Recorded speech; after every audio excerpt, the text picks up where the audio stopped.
Ikhwanil kiram, kematian itu adalah suatu keniscayaan. Itu adalah janji Allah yang pasti datang.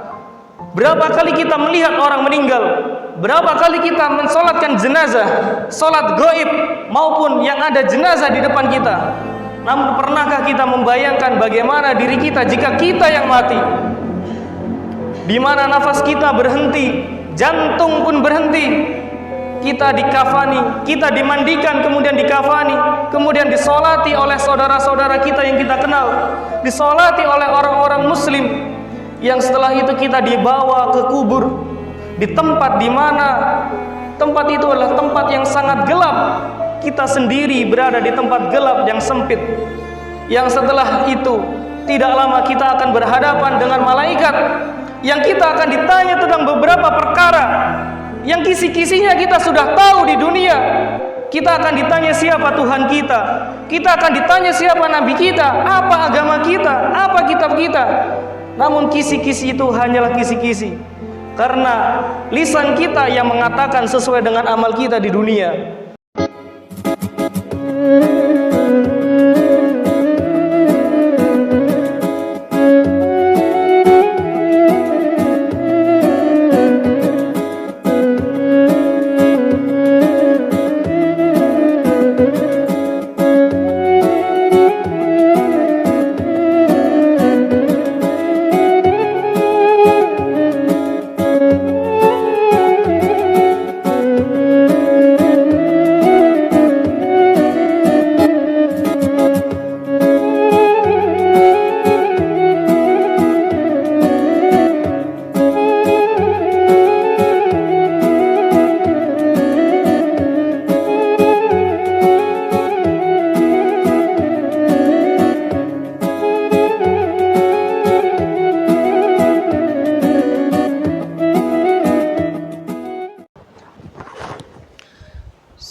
Innal hamdalillah nahmaduhu wa nasta'inuhu wa nastaghfiruh wa na'udzu billahi min shururi anfusina wa sayyiati a'malina may yahdihillahu fala mudilla lahu wa man yudlil fala hadiya lahu. Ashhadu an la ilaha illallah wahdahu la syarika lahu wa ashhadu anna Muhammadan 'abduhu wa rasuluhu la nabiyya ba'dahu. Allahumma salli wa sallim wa barik ala nabiyyina al-Mustafa wa ala alihi wa sahbihi wa man tabi'ahum bi ihsanin ila yaumiddin. Segala puji bagi Allah Subhanahu wa taala yang telah mempertemukan kita, yang telah memberikan nikmat kepada kita. Di antaranya adalah nikmat iman dan nikmat kehidupan, sehingga kita orang-orang beriman, orang-orang muslim dan bertakwa bisa berkumpul di majelis ibadah Jumat hari ini. Tak lupa salawat serta salam semoga tetap tercurahkan kepada Nabi kita, tauladan kita, junjungan kita yang memintakan syafaat kepada kita di hari kiamat, Rasulullah sallallahu alaihi wasallam beserta sahabatnya yang beliau bersaksi bahwa sahabatnya adalah generasi terbaik, dan kemudian kepada para keluarganya, istri-istrinya, dan para umat Islam di seluruh dunia yang memegang teguh sunnahnya dan tidak melakukan apa yang tidak beliau ajarkan dan tidak beliau perintahkan. Ikhwanil kiram, usi nafsi wa iyyakum bittaqwallah faqad fazal muttaqun fala tamutunna illa wa antum muslimun. Kama qala ta'ala mudzakiran lidzalik, ya ayyuhalladzina amanu ittaqullaha haqqa tuqatih wa la tamutunna illa wa antum muslimun. Yang artinya, wahai orang-orang yang beriman. Insyaallah di sini semuanya termasuk orang yang beriman. Dipanggil oleh Allah, wahai orang-orang yang beriman, ittaqullaha haqqa tuqatih. Bertakwalah kepada Allah sebenar-benarnya takwa, sekuat-kuatnya takwa. Wala tamutunna, jangan sampai kalian mati illa wa antum muslimun, kecuali dalam keadaan muslim. Dari ayat tersebut kita dapat mengambil ibrah bahwasannya kematian itu adalah keniscayaan bagi seluruh manusia, yang muslim maupun yang bukan. Seluruh makhluk hidup termasuk manusia akan mengalami yang namanya kematian. Tidak akan pernah bisa lolos satu manusia pun, satu makhluk bernyawa pun, bersembunyi di mana dia, berlindung kepada siapa dia, tidak akan pernah lolos dari jemputan malakul maut ketika sudah waktunya. Hal ini sesuai dengan firman Allah yang berbunyi, kullu nafsin dha'iqatul maut. Seluruh yang bernyawa pasti akan mengalami kematian.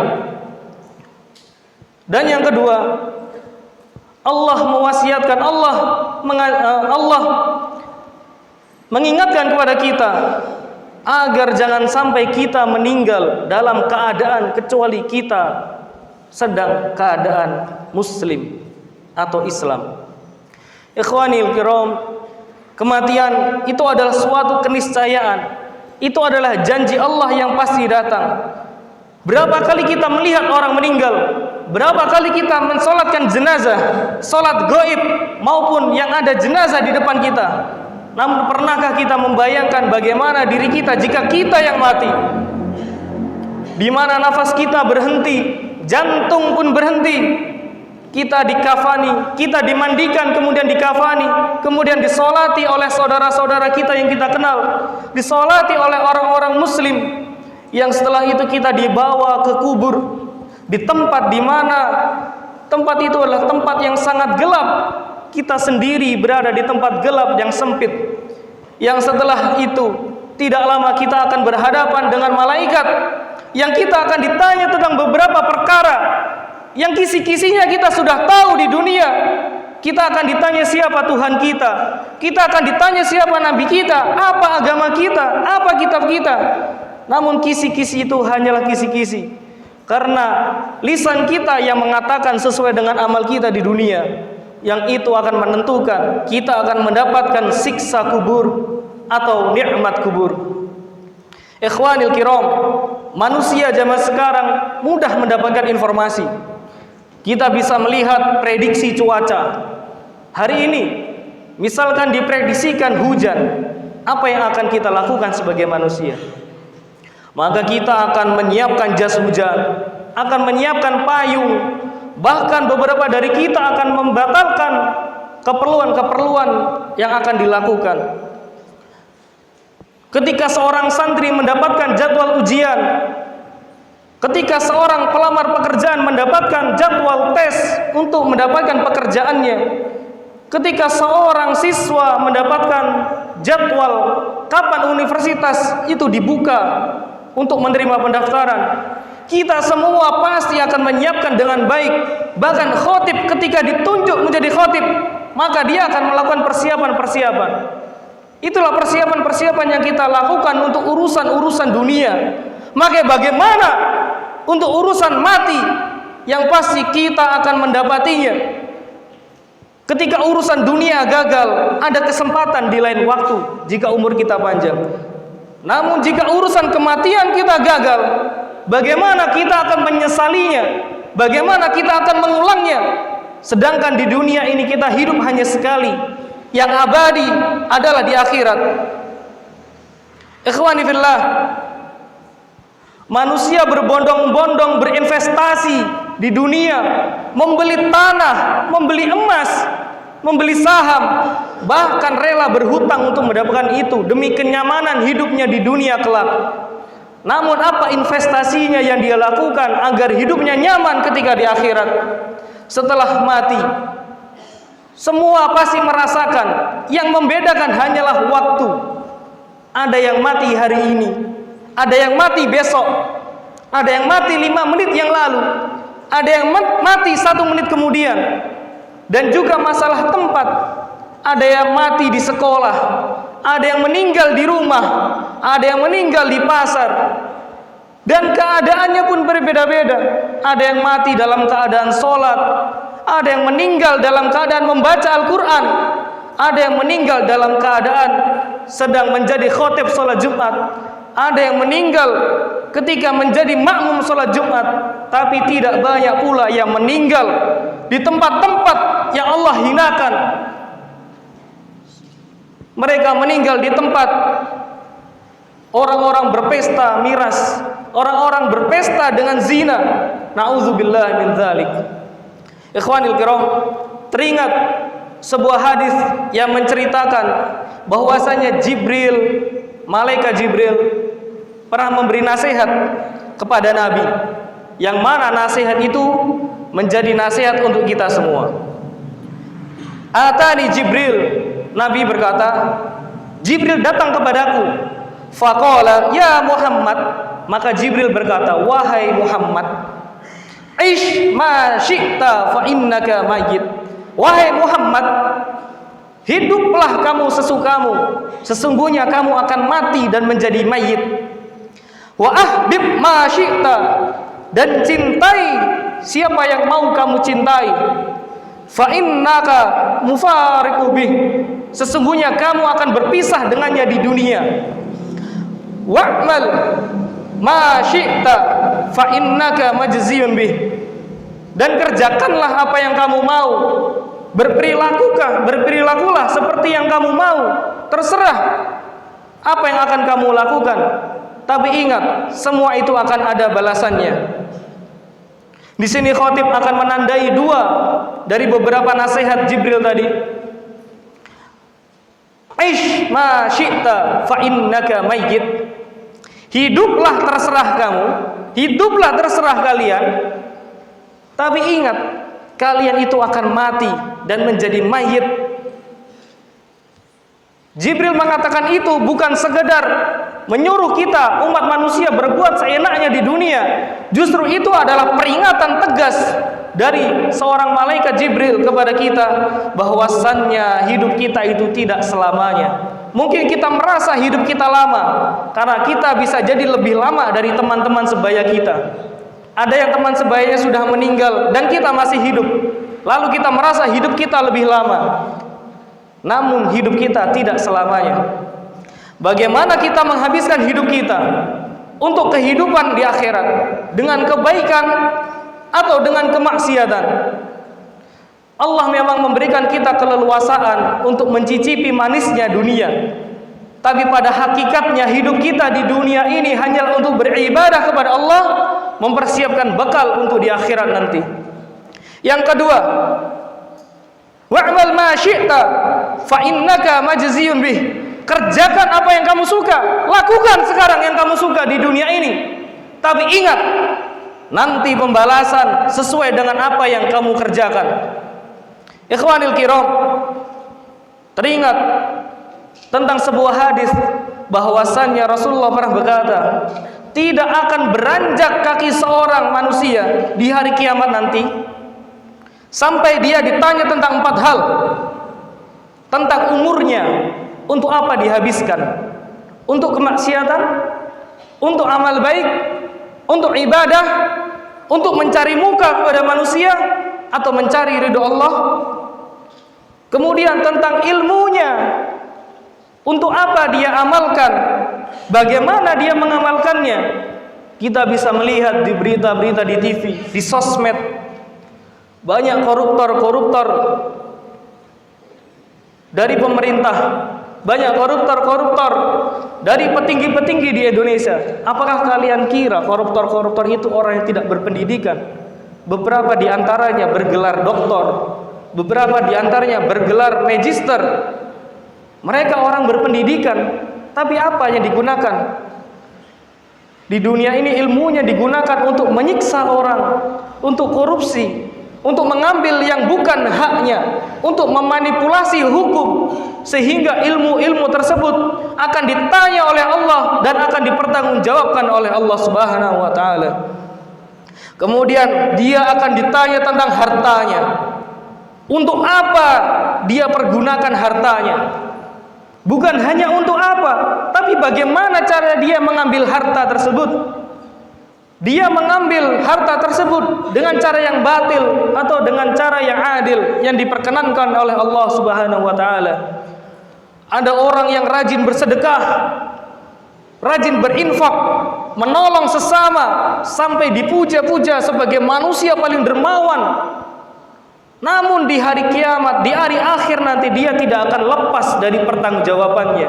Akan ditanya, untuk siapa sedekahmu? Untuk mencari muka di hadapan rakyatmu? Untuk mencari muka di hadapan pimpinanmu? Atau untuk mencari ridho Allah? Akan ditanya pula, dari mana harta yang kamu sedekahkan tadi? Hasilmu bekerja atau hasilmu mencuri, dan lain sebagainya. Dan akan ditanya pula setiap bagian tubuh kita, sampai seluruh tubuh kita bersaksi atas apa yang kita lakukan di dunia. Tangan kita, jari kita, kedua mata kita, bahkan hati kita pun tak luput dari pertanyaan, apa yang telah disimpan fulan dalam hatinya? Apakah dia menyimpan dendam? Apakah dia menyimpan dengki? Apakah dia menyimpan hal-hal yang tidak harusnya disimpan oleh orang-orang mukmin?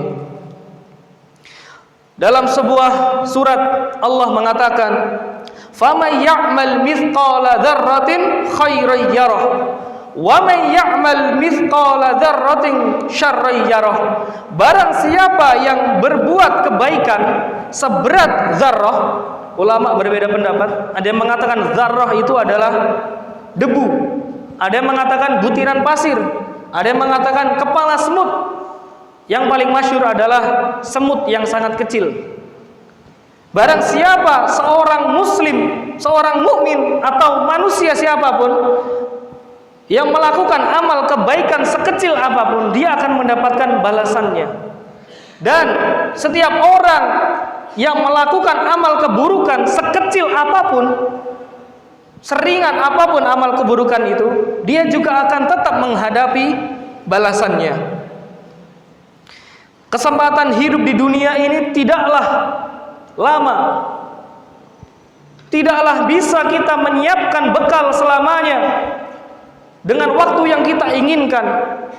Kita tidak pernah tahu kapan kematian itu datang. Dengan hal yang tidak pernah kita tahu, akankah kita lalai dalam menyiapkannya? Karena ketika nanti kita sudah meninggal, kita sudah mati, maka tidak ada amal lagi yang bisa kita lakukan. Tidak ada ibadah lagi yang kita bisa kerjakan. Bagaimanapun kita memohon kepada Allah untuk dibangkitkan hanya untuk sekedar bersujud, hanya untuk sekedar bersedekah, bahkan hanya sekedar tersenyum agar mendapatkan sedikit pahala, Allah tidak akan pernah memberikan kesempatan itu. Sesuai dengan hadis yang diucapkan oleh Rasulullah SAW, "Idza mata ibnu Adam," jika seorang manusia mati, "in qata'a anhu amaluhu," maka terputuslah semua amalnya, "illa min thalathatin," kecuali 3 hal. Lihat, ikhwani fillah, Allah yang telah mematikan kita, yang akan mematikan kita, yang akan memutus seluruh amal kita, masih memberikan rahmat, masih memberikan kebaikan untuk kita, masih memberikan bocoran informasi untuk kita bagaimana caranya kita mati, kita meninggal, namun amal itu tetap mengalir. Ada 3 hal di sini disebutkan.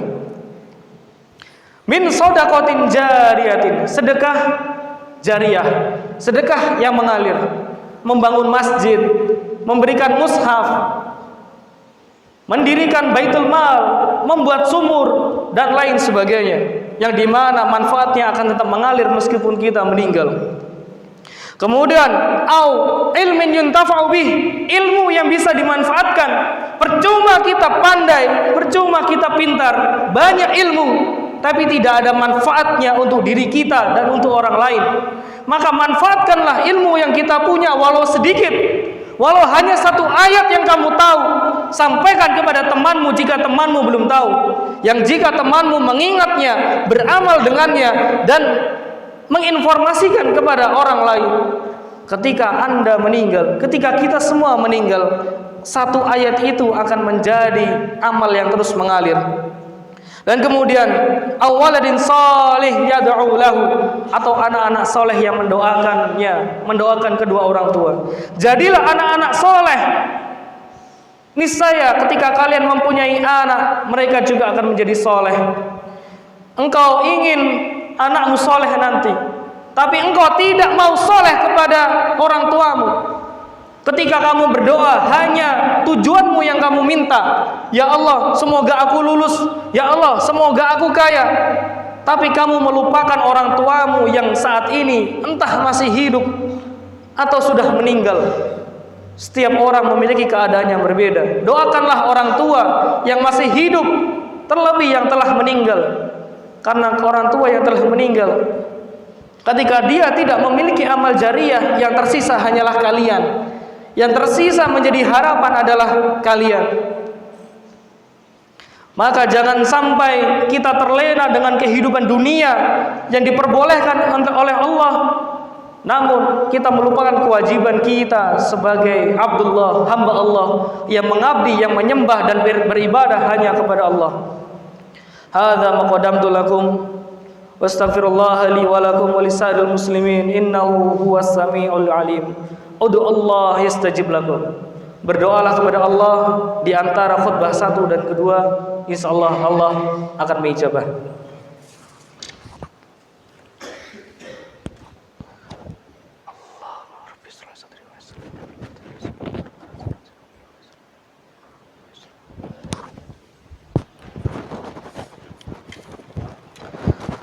Alhamdulillahi wa kafa.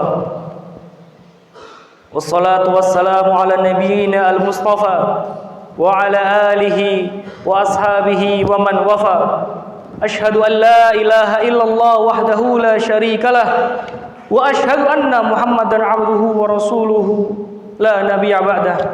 Allahumma salli wa sallim wa barik ala nabiyyina al-mustafa wa ala ashabihi wa ala alihi wa man tabi'ahum bi ihsanin ila yaumil qiyamah. Ikhwanil kiram, hari ini tepat tanggal 30 Desember, di mana kurang lebih 2 hari lagi kita, khususnya orang di Indonesia, akan menghadapi yang namanya pergantian tahun. Beralih dari tahun 2020 Masehi menjadi 2023 Masehi. Kita akan mengalami rutinitas tahunan, yaitu pergantian tahun. Lantas sebagai umat Islam, sebagai pemuda, sebagai orang tua, sebagai santri, bagaimana kita bersikap untuk menghadapi hari tersebut? Apakah kita akan ikut pawai di luar sana membawa petasan? Apakah kita akan merayakan di sini dengan hura-hura? Ataukah kita bersilaturahmi dengan teman, bersilaturahmi dengan keluarga, diniatkan untuk menjaga silaturahmi, bukan berniat berhura-hura demi bergantinya tahun. Banyak orang di sana ketika tahun baru dijadikan momen di mana dia bisa keluar dengan bebas, berteriak, menyalakan petasan, mengganggu orang yang tidur, mengganggu orang yang beribadah, mengganggu orang yang qiyamul lail. Alhamdulillah, santri-santri di sini dihadapkan kepada situasi di mana kita mendapatkan kondisi ibadah adalah yang lebih utama. Apakah layak tahun baru itu dirayakan? Ataukah layak kita melakukan taubat, penyesalan atas tahun yang telah lalu? Mana yang akan kita lakukan? Silakan dijawab pada diri masing-masing. Khatib hanya mengatakan, "Aish ma syi'ta fa innaka mayyit." Dan lakukan apa yang kamu ingin lakukan, niscaya engkau akan mendapatkan balasannya. Seorang sahabat bernama Bashar bin Al-Harith pernah bertemu dengan seseorang di Basrah yang orang itu menangis terseduh-seduh. Maka sahabat bertanya, "Kenapa kamu menangis? Kenapa kamu menangis?" Maka orang itu menjawab, Aku menangis karena usiaku telah berlalu, usiaku telah banyak terlewat, tahun-tahun berganti, hari-hari berganti, tapi amalku masih belum jelas. Dari hadis pula bahwa seorang Arab Badui pernah bertanya kepada Rasulullah, "Wahai Rasulullah, orang seperti apa yang paling baik, yang paling beruntung?" Rasulullah menjawab, man talla umruhu wa hasuna amaluhu. Barang siapa yang panjang umurnya dan baik pula amalnya. Innallaha wa malaikatahu yusholluna 'alan nabi ya ayyuhalladzina amanu shallu 'alaihi wa sallimu taslima. Allahumma ighfir lil mu'minina wal mu'minat wal muslimina wal mu'minat al ahya'u minhum wal amwat. Allahumma izzal islam wal muslimina wa adhil syirka wal musyrikina wansur ibadaka al muwahhidiyah wansur man nasara ad-dina wakhdhul man khadhal muslimina wa damir a'da' ad-din wa'li kalimatika ila yaumiddin. Allahumma adfa' 'anna al-bala wal waba wal zalazila wal mihana wa su'al fitnati wal mihan ma dhahara minha wa ma batan an baladina Indonesia khassatan wa sairil buldanil muslimina 'amatan ya rabbal alamin. Rabbana atina fid dunya hasanah wa fil akhirati hasanah wa qina adzaban nar.